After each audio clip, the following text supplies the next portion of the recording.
آریان خان ټایم مونږ سره بالکل کم طرف ته روان دی که نو زه هم چې ستاسو هغه میسج وورو تاسو یو سپیشل میسج راغلی دی پیغام راغلی بالکل هغه به وورو هغې نه پس ته بیا پرې خبرې کوو که ما نه ته پیغام راغلی دی او زه خبر شوم د چینل ټیم ټولو دوستانو ما ته خبر راکړی پښتون یم زه افغان هم یم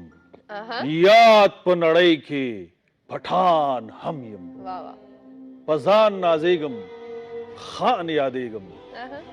یاد په نړۍ کې پټان هم یم ډېر ښه ډېر او داسې یو شخصیت چې د معاشرې عکاسي یې کړې ده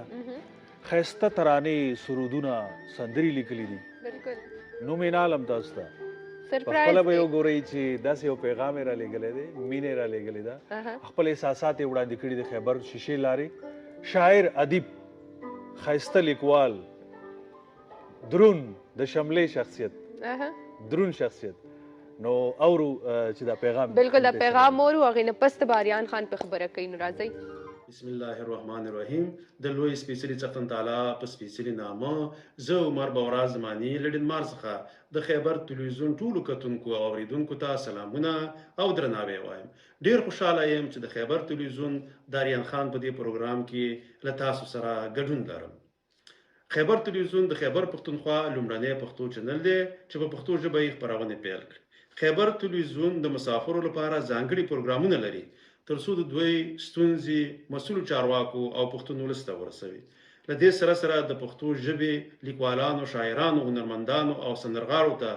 د خپلو افکارو او هنرونو د څرګندولو زمینه برابره شوې ده خوښ یم چې اوس یې د پښتو ژبې په یو ستر نامتو وتلي د سټیج تیاتر او سینما لوبغاړي یعنې اداکار او خوږ غږ لرونکي سندرغاړي آریان خان په فن او خواږه غږ د خیبر تلویزیون خپرونې نورې هم رنګینې او ښکلي کړي دي ټولو پښتنو افغانانو ته د سوکاله او د خوښۍ ډک ژوند غواړم الله جل جلاله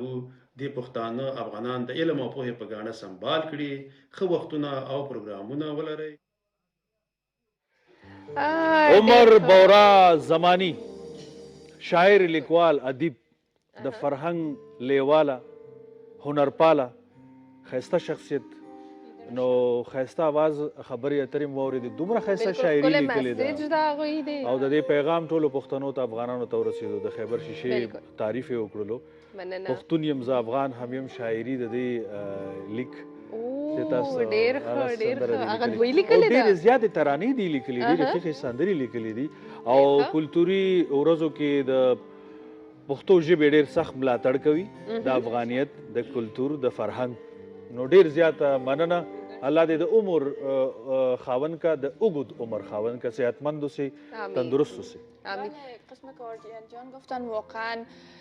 شعرهای افغانی و شعرهای خیلی مشهور